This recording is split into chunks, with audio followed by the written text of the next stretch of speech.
Hey everyone, welcome to this week's episode of another Disney podcast. And we have to talk about some tough things. I like to think that we typically take a positive approach when doing things Disney because we're annual pass holders. We love Disney, been going to Disney my whole life. But we have to talk about some things. Disney has some issues that can't be fixed. This is another Disney podcast production. Welcome, everybody. And we hate to do it this time. We hate to jump in and bring a note of negativity to the podcast. Oh. It's not really negativity. It's going to be a departure from our normal, jovial, we love Disney selves. We still love Disney. That's right. These are just going to be things that if you're going, especially now, especially right now, because it's super crazy at Disney. I was at the parks last night and it is crazy. These are things that you can't avoid. So just a little couple helpful hints for you. Yeah. So we thought we'd play the devil's advocate or whatever. I don't even think that's the right term, but just kind of make it sound like, oh no, another podcast complaining about Disney. It's really not. It's really, we should say Disney has issues that they can't control or ever change. And some of these are going to be like seriously obvious, but it's good to talk about because I know me, I'm guilty of it. I get so excited, and when things don't go as planned, Brandon will tell you that can just about ruin a day for Mr. Dave. Yes, 100%. There's been so many Disney vacations and Disney trips I've been on it with Dave where there has not been a snack available that Dave wanted. Oh my gosh. There has not been a attraction available or open that Dave wanted to ride, and it is 15 minutes of just no drama for your mama. Yes. Yes. They all scatter, and I realize very quickly, where did everybody go? Oh, nobody wants to be around me. Shocker. Anywho. Yeah. Okay. So they are just things that seriously, you're going to encounter this almost anything that you go and do that you can't control. And we'll give you a sample, right? One of them we're not going to cover because we kind of talked about it in one of our last couple episodes. And that is, we'll just throw it out there as low hanging fruit, the weather, right? Weather is unpredictable in Florida. It's actually fairly predictable in the summer. What is it? 3 o'clock, somewhere in there.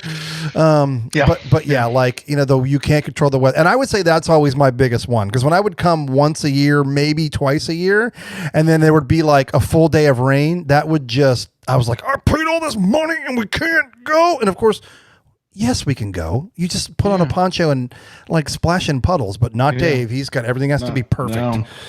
No, it's like I remember, we used to come here on vacation and we'd become like amateur meteorologists. Like we're standing in every line. We have our weather app out and we're like hitting the button for future radar. And we're like, okay, if we stand in this line, the rain should be here in 40 minutes. We should be inside the attraction in 30 minutes. So we're going to make it. But I always find myself checking the weather in the parks just because, you can't control it. You just got to prepare for it. That's right.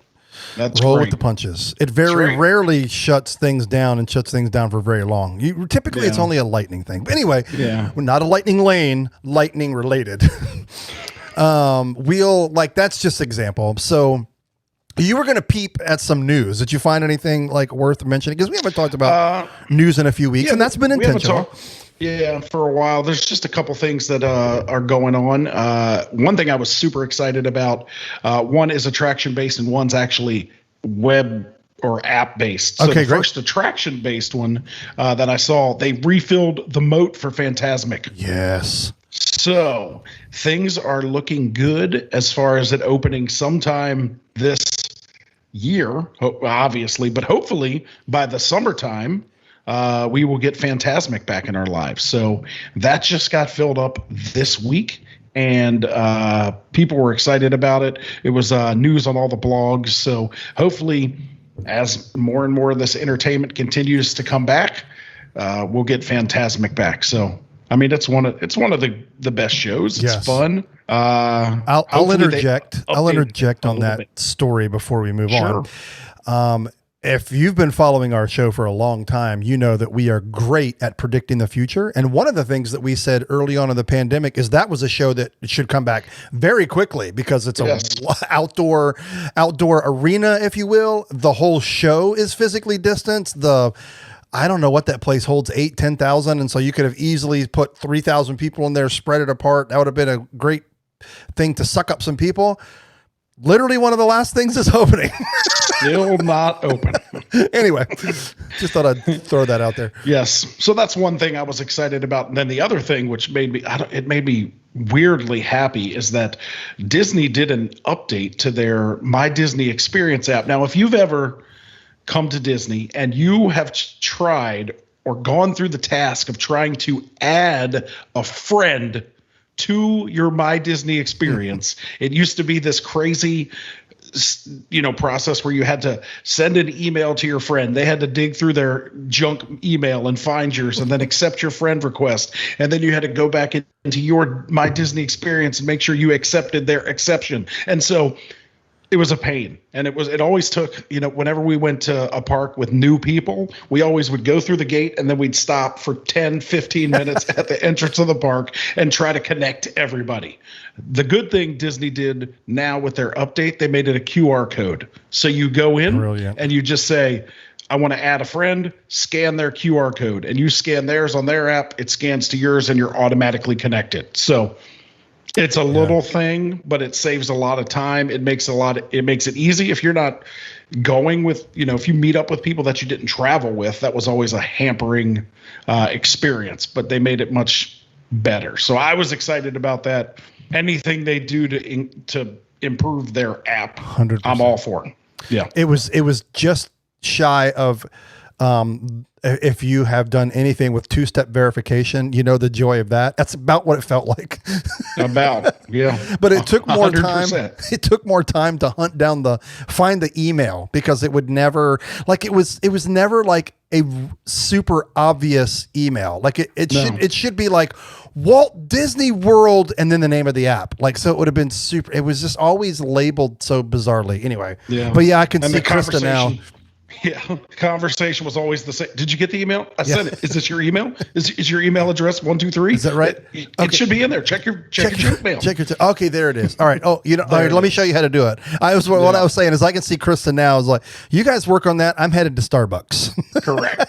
Correct. That's usually how it went. Oh, hilarity. Yeah. So those are the two exciting mini news stories I had for today. That's right. I think those are great. That's good. That's good stuff. And I think the most important news that I need to bring you today is this episode will drop on Friday, February 4th. My wife jokes me because I'm pronouncing that R in the middle of there because that's how it's spelled. February. It's kind of like that state. What's that state just above the state of New York? Do you know what it's called? Vermont. No. Rhode Island. New Hampshire. It's Connecticut. It's not Connecticut. It's Connecticut. That's how it's spelled. Connecticut.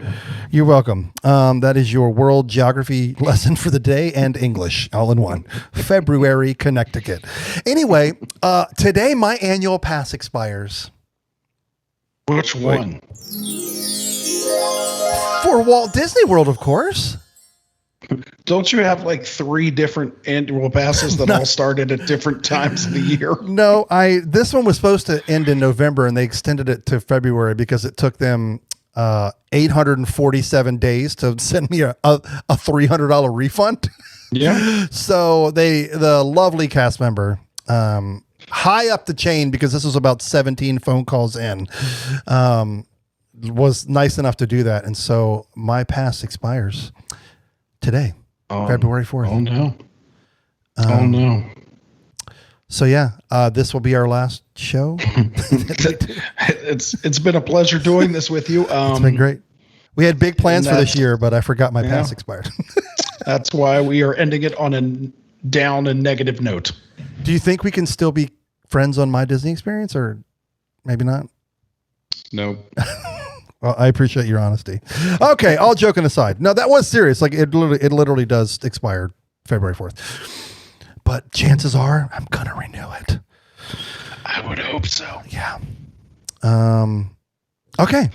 Let's jump in. So we'll just title this in all seriousness. Disney has issues ... that can't be fixed. Okay, so let's jump in. We have a handful of them for you.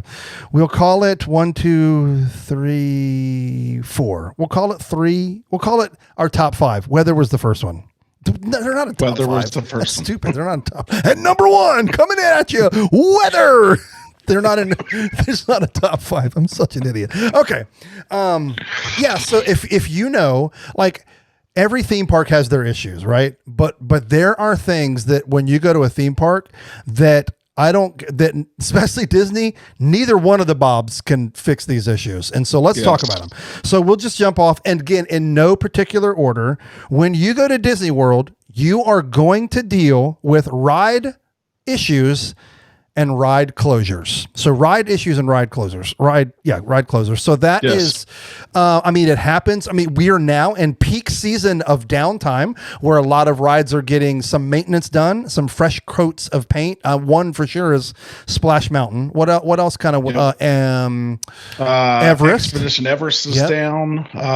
The last couple days, for some reason, Test Track has been closing at 6:30, and I think it's for some sort of maintenance or some sort of upgrades during the evening, because the park's still open till 9 o'clock. Just Test Track closes at 6:30. So this is definitely the winter time. If you're watching, you see the air quotes because it's not really winter in Florida. It's supposed to be the slow season, but the winter time is time for ride maintenance. So yes, Disney has no control over that, obviously. So yeah, you're going to run into that if you, I mean, I think of one that has opened in recent months, and I mean, I know it's been a while now, but the People Mover was closed for quite a long time. And then when they reopened it, it really felt like it had the exact same issues. And then what has been down for 17 years is the railroad, the Walt Disney's railroad. Now, and that's actually testing this week, though. There is some news, a breaking news of that testing this week. So anyway, you're going to, now those are like planned things. Well, not the Test Track one, but you're just going to run into that. And again, we joked early on about weather, but again, inclement weather will not close outdoor attractions, but lightning will.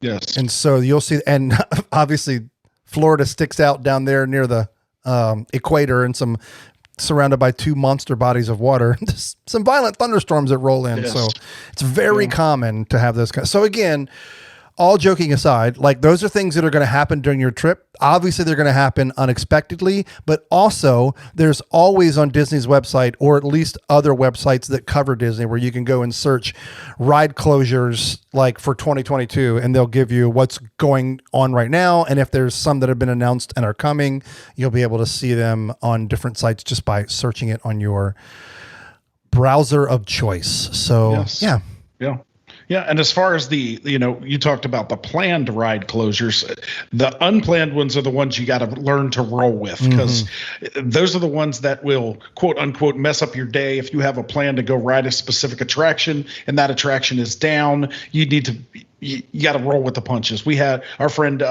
Brooke is here right now.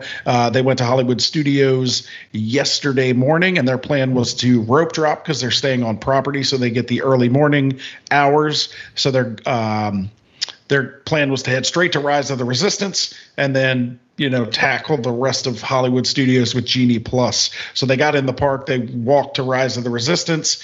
Got there, and the cast members were like, rides down, we're not even forming a line. So they then pivoted and they went over to Slinky Dog, and they were able then to do Slinky and pretty much every other ride in Hollywood Studios within a half a day. And they didn't spend most of their day waiting for Rise of the Resistance. So ride closures are going to happen. Have a backup plan. Their backup plan was to go to Slinky, so they didn't have to wait in line for 2 hours later in the day. So it's all about just rolling with the punches. if they are closed. It's going to happen. Rides are going to go down. Depending on the ride, that will determine the time on how long it takes to come back up as well. If it's just a roller coaster like Everest or Thunder Mountain, they just got to run a couple trains through. If it's something like Rise of the Resistance, they have to reset the whole ride, which can take 45 minutes to an hour. So just know your attraction and know what the reset time is, and that'll allow you to plan,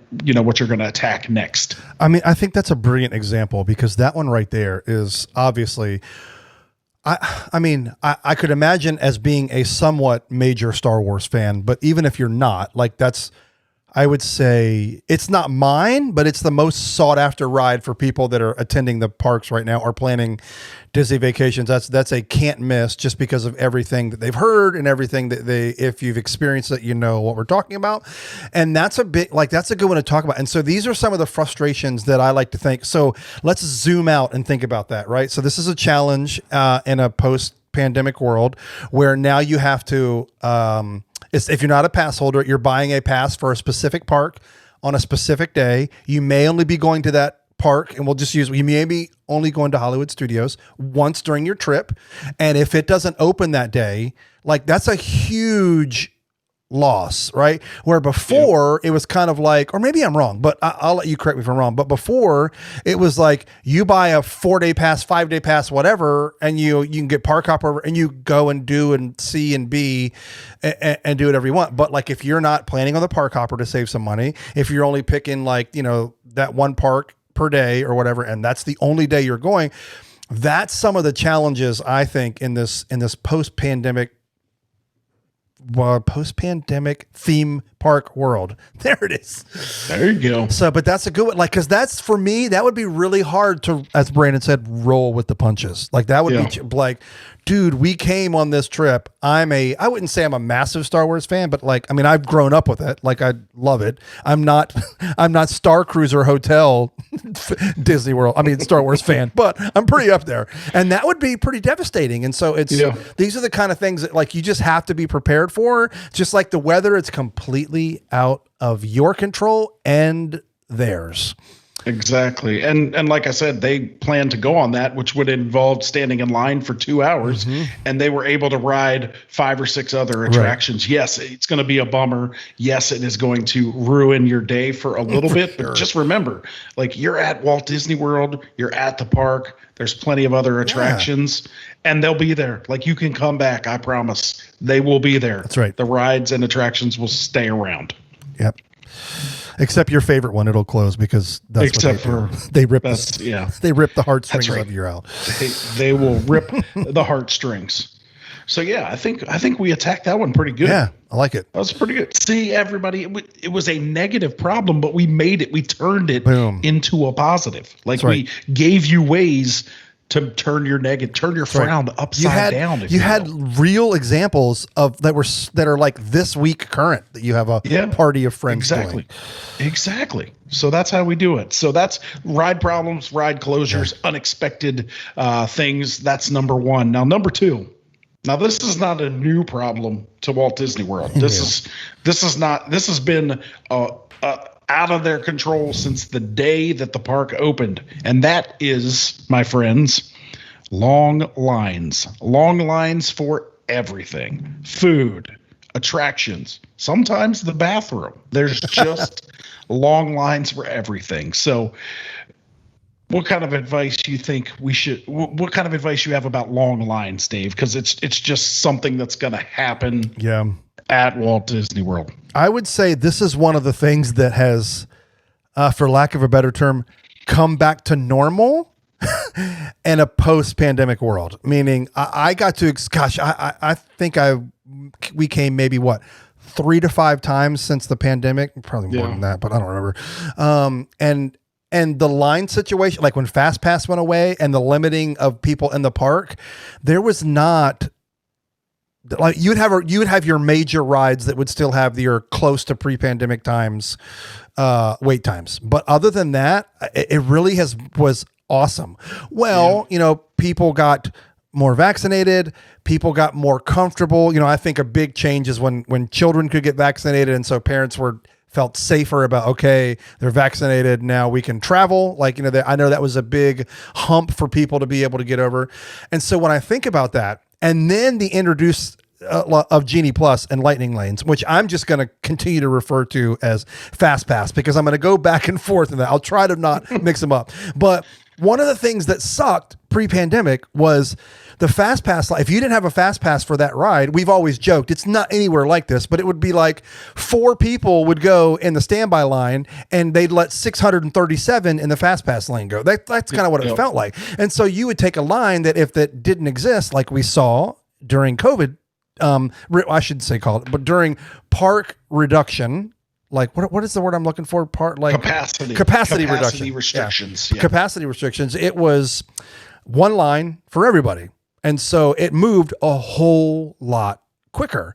And so now that the Fast Pass air quotes are back, Genie Plus, Lightning Lane, that's one of the things that I think have come back, and you've seen the wait times skyrocket again, like we saw it before COVID. And so that is a challenge. So now it's kind of one of those things. Yes, I think that we've talked about this at length, that I think that they've made the price point for Genie Plus and Lightning Lane achievable. We've talked about you can bring lunch in every day, and that basically pays for a family of 4 roughly, ish. Don't get Starbucks that day, however you want to ping it for doing that. Like, it's definitely worth it for if there's certain rides that you want to make sure you hit. But yeah, it's back. That's one part of Disney. The crowds are back at Disney, which means long lines are back at Disney. But I think what's contributing to the long lines is not just crowds being back to normal-ish, but the reintroduction of the new Fast Pass system. Because I'm just going to say it wrong. So that's kind of where my head is. Yeah, and 100%. It's super evident here. Like, I thought this would be a pretty slow time. You have President's Day coming up in February, but we just had the marathon weekend, and I thought, hey, the parks are going to be pretty low key. Like, all the marathoners are gone. People aren't going to be here until President's Day and spring break at the beginning of March. But looking at times at the Magic Kingdom yesterday, every ride was 45 minutes, 60 minutes. Peter Pan was 90 minutes. So the crowds are back. You are going to wait in line. Yeah, you just, again, we're going to sound like a broken record in this episode, but you got to know how to roll with the punches, and you got to do things to the best of your ability to try to avoid the lines. And what I mean by that is, if you don't want to wait in line for transportation, go early.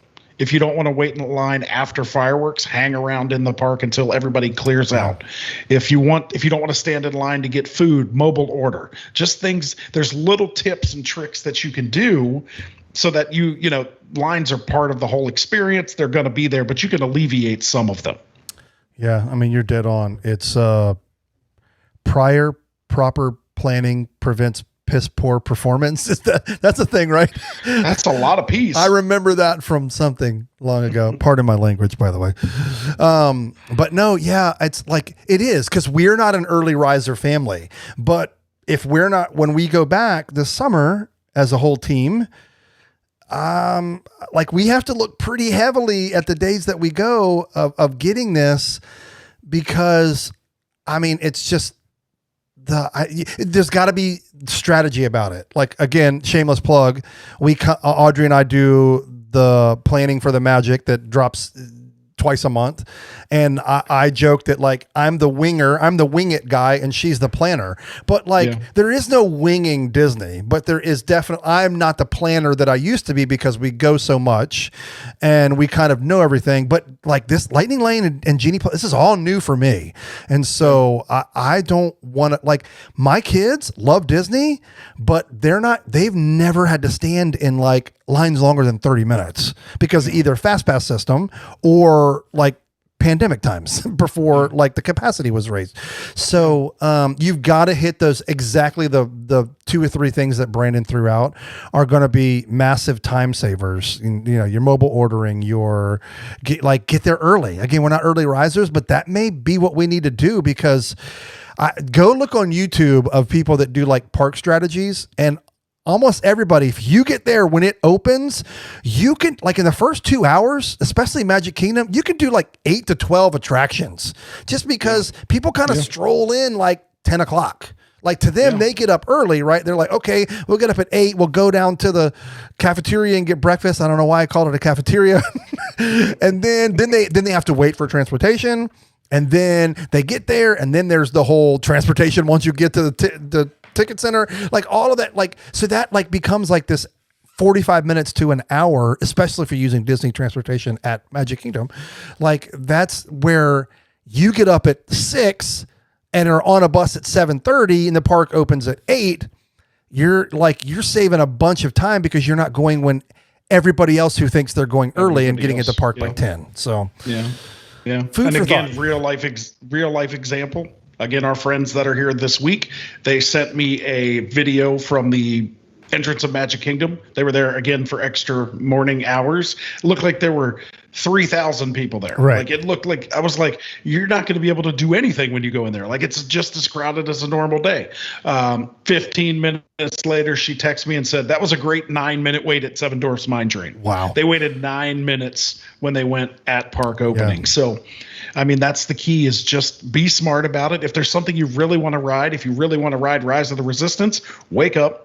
Go be at the park when the park opens and go get in line for it. That's your best chance to do it. That's your shortest wait. And you just need that. You can avoid lines. So, Standing in line early in the morning, you have a whole lot more energy in your body than trying to do it at 4 o'clock when there's a 3-hour wait for Rise of the Resistance. Your old man back feels a lot better at the beginning. And your kids are like, this isn't fun.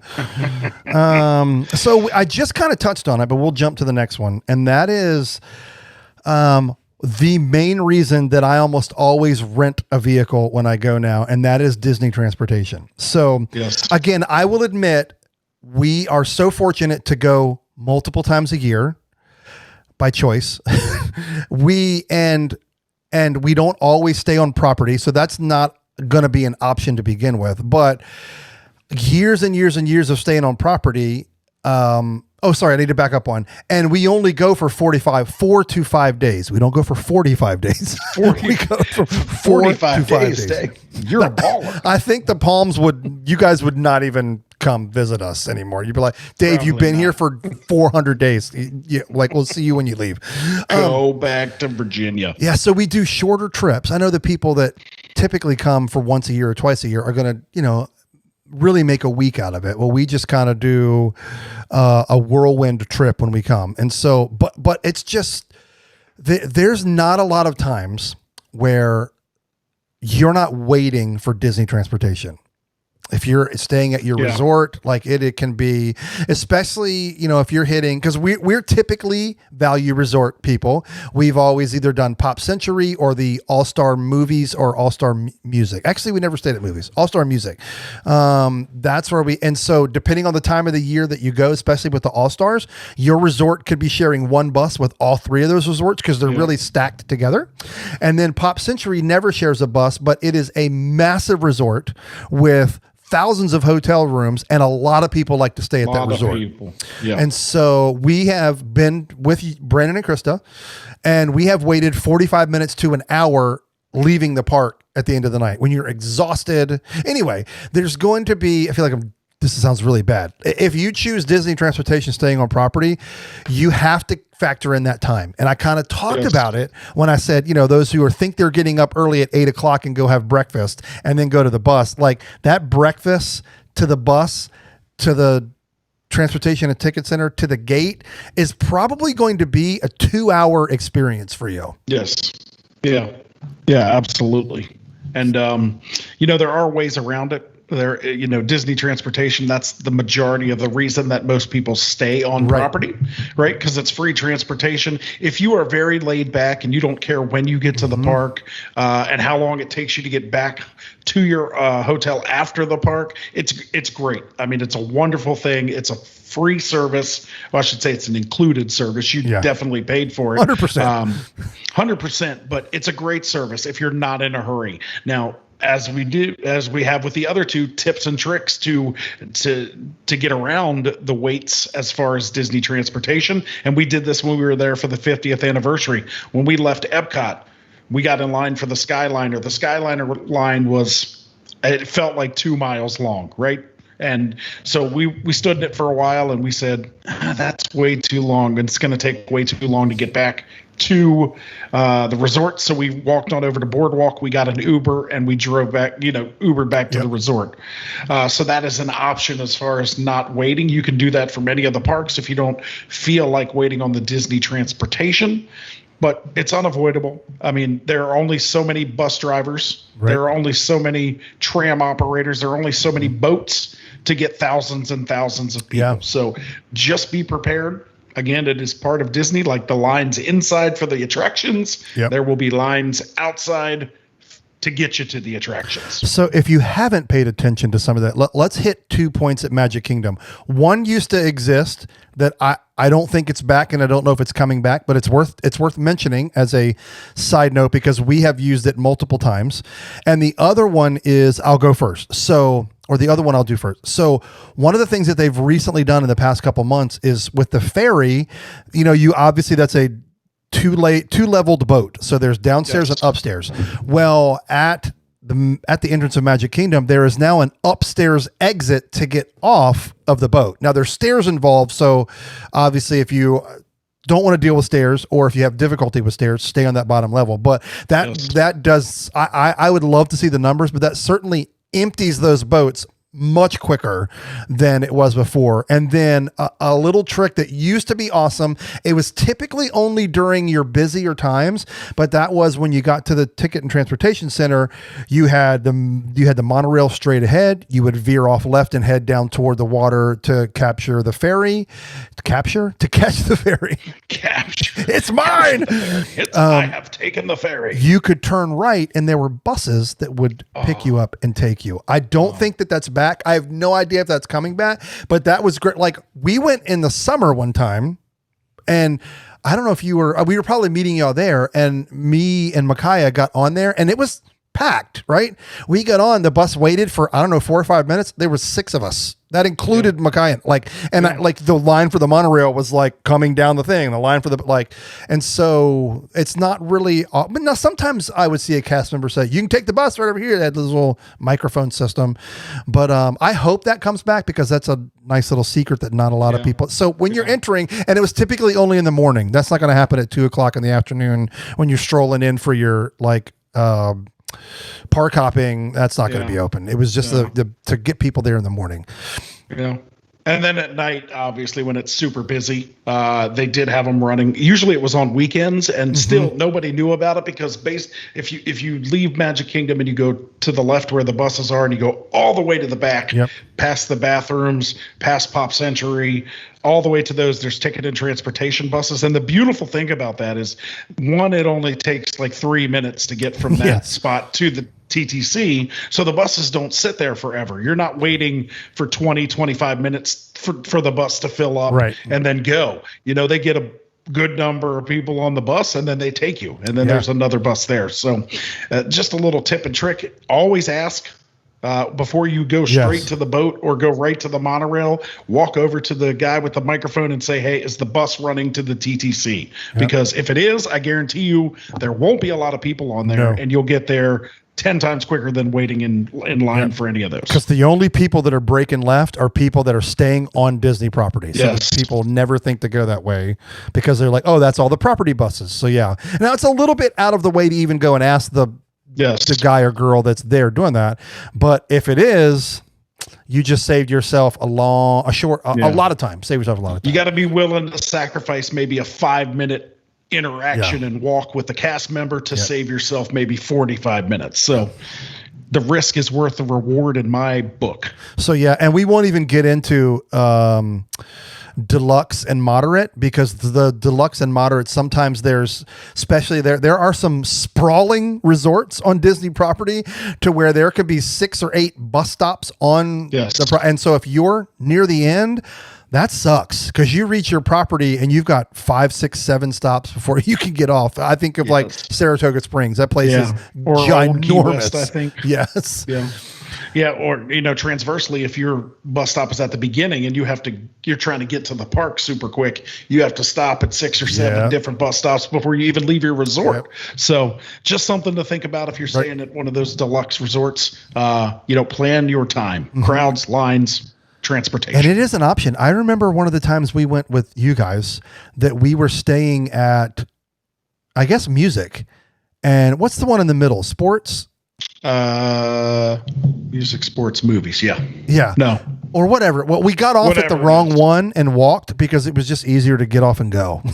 Because the resorts are all like, we did do that one time because it's just like, why not? And another thing to think about is, here's another tip. Typically, like I said, I just drew a blank. We just stayed there. Century. Pop Century. That typically is the longest bus, right? Yes. But then there's Art of Animation. And so you can take that one and there's a bridge that connects the two. So it's a little bit of a walk, but it might save you 20, 30 minutes. I'm weird. I'd always rather be in motion. So even if it'll take the same amount of time, I'm with you. I would rather get on the bus, go to Art of Animation and walk to Pop Century versus sit and wait for 45 minutes before I get there, before the bus even gets there. 100% with you. Like one of the last times we went I guess it was the summertime, beginning of the fall when the parks were super crowded and they finally opened up that walking path that went all the way from Magic Kingdom all the way back to the TTC. Yep. Like that's me. Like I would rather walk 45 minutes around that than stand in line and move 2 feet at a time to get to a monorail or a boat. So we walked around. So if you don't, there's plenty of ways to avoid lines and crowds and waits if you want to walk. Yeah. Essentially. For sure. Yeah. For sure. Dude, I feel like we've got some good tips for these things that Disney can't fix. So this is good. I feel like this started out as like, we're going to be super negative about all these things, but I think we turned it into like a tips and tricks, like smorgasbord. Yep. One thing we didn't hit on about the transportation piece is it's worth saying, not that we would ever know, but just like rides and attractions, there can certainly be delays with Disney transportation. Like if they don't have enough drivers, if something happens to a bus and they have to replace it, like, that's, or divert something, like there's the bus system is massive. It's probably bigger than most cities, like major cities bus systems, just of the infrastructure that it takes to happen. But like delays can also add to that weight. And that's a tough pill to swallow after a long 12 hour day in the park. And you're not always going to know. You're just going to be like, man, that bus took forever. Well, something could have happened, right? You've already got, and I think now, like, I don't know how cast member staff shortage is going. I can't think of the right term right now, but I know that they were having to hire bus drivers like crazy. Now, maybe some of the one of the things that has helped is with Magical Express gone. I wonder if those drivers have been diverted to doing park and resort and Disney Springs related driving now. I don't know. I would imagine. I can't imagine they're just like, oh, you don't have a job. And then again, some of them were mirrors to begin with, and they just would stay on with mirrors. This is now a paid service. But anyway, I think we've beat that dead horse pretty good. Yeah, we beat that transportation horse to death. Yeah. Now, Brandon, I know you're going to talk about this last one. Yeah. And it's kind of a no-brainer, but I think we got to talk about it. Yeah, we definitely have to talk about it. And people, Walt Disney World, the Walt Disney Company, Disneyland Paris, Shanghai Disney, they cannot control crowds. Now, not just crowds, because technically they can control crowds, right? We have a reservation system in place. They know how many people are going to be in the park. They can control, if they wanted to, how many people that you had to deal with on your Walt Disney World vacation. So the size of the crowds they can control, but the behavior and the people themselves, they cannot control.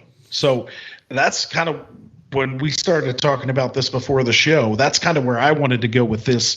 Crowds, obviously there's going to be crowds. It's a major theme park. Yeah. It's, the most famous theme park in the world. There's going to be crowds, but it's more the type of crowds and the people that you're going to deal with while you're on your Disney vacation. Yeah. They're unavoidable. The last time I checked, kind of like death and taxes, Orlando and especially Walt Disney World was the #1 tourist destination in the world. And I think that's been like that for years. So it's not just you and your family that are trying to go. Yeah. It's them and their family from all over the world. Now, I know one of the things that has, like, I guess I should say, and I'm guessing even still right now, is that most of the traffic of people are stateside, because I know it's still rather challenging for people to fly, like the hoops you have to jump through for vaccines or negative tests and all that. And then I think some countries aren't even letting people from the States in and out. Yes. And so like we have, I think, countries that we're not allowing in still. So there is some of that, but some of that is definitely open. I'm pretty sure Great Britain can now jump across the pond and be a part of it. But yeah. It's only going to grow. Back too. It's only going to grow. The tour groups are back. You know, the ones you see 100 people and they're all following the guy with the flag. Yes. They are starting to come back to Walt Disney World, which is great. I mean, that's great for the economy. That's great for the area. But you just have to know how to deal with crowds. So here are a couple things that you, walking into a Walt Disney park, you're going to need to know. Yes. One, there's going to be rude people. Well, it's just the way of the world. It's just humans, right? Yep. There will be somebody who just walks in front of you and gets in line.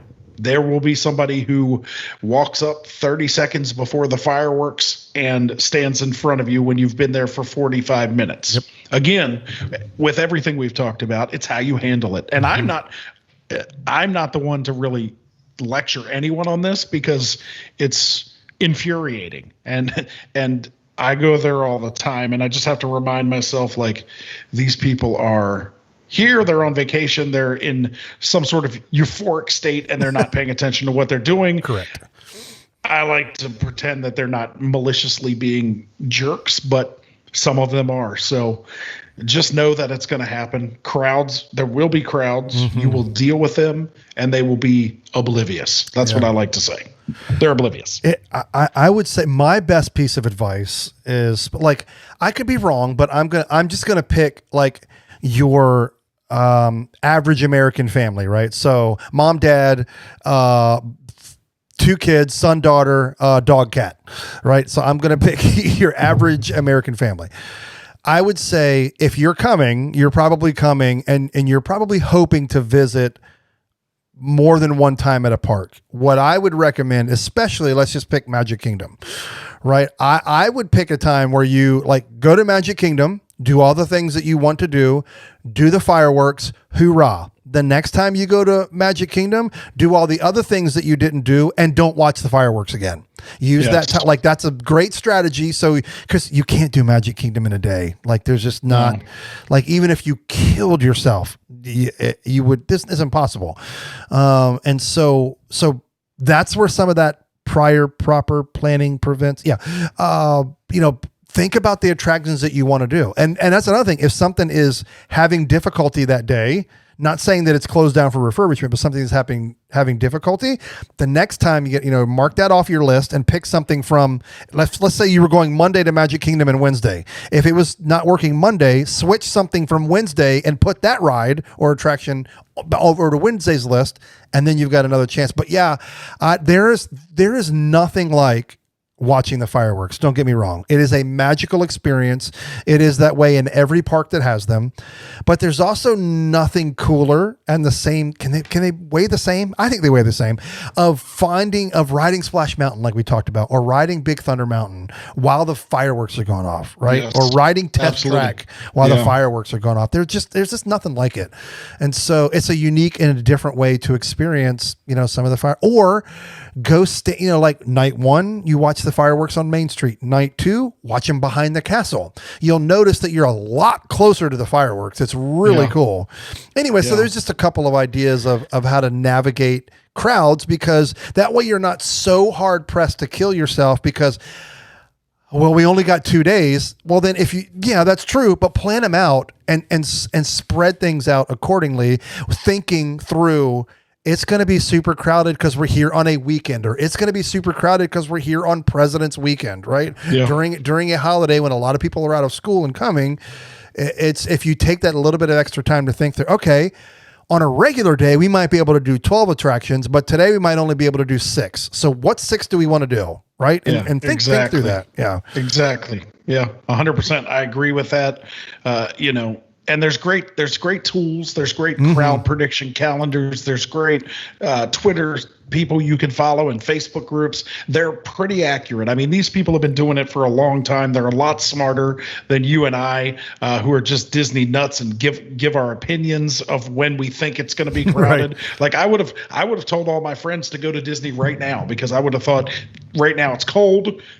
The races are over and no one's coming back until spring break. And there would have been some people who were super mad at me because it is cold. It's crowded and it's messy, but you got to just be prepared for that. So that is one of the things that you cannot control. Disney cannot control it. Crowds will be crowds. Make the best of it. Find a way to work around them. And I would say now is typically a good, post-holiday, post-marathon. Man, I would say the crowds right now are borderline insane. They are super insane. I mean, we were at Epcot last night, and I mean, we stood in just to get food at the booths at the Arts Festival. I mean, we waited at the France booth for 25 minutes for food. Crazy. It's crazy, but again, we knew it. It was a festival. We knew there would be a crowd, so we expected it. We just planned our evening to try to run into as little of the crowd as we could. Yep. Okay, let's recap. So we had the honorable mention of weather. Let me back up. Disney issues that cannot be fixed. So weather, ride problems or closures, long lines, and I put in parentheses, I'm just going to read my notes. With Genie Plus here, it's like Fast Pass all over again. Disney transportation waits and delays, and of course, crowds. So there you go. Those are the things that Disney cannot fix no matter how hard they try. Of course, the crowds one they can do, but they're not going to limit crowds. They need the money. Yeah, they need money. Yeah. The crowds aren't going anywhere. Good stuff. Okay, there you go. There you go. Man, another episode in the books. I'm liking this new format. I would love some feedback. I do like this format. Wants to let us know what they think.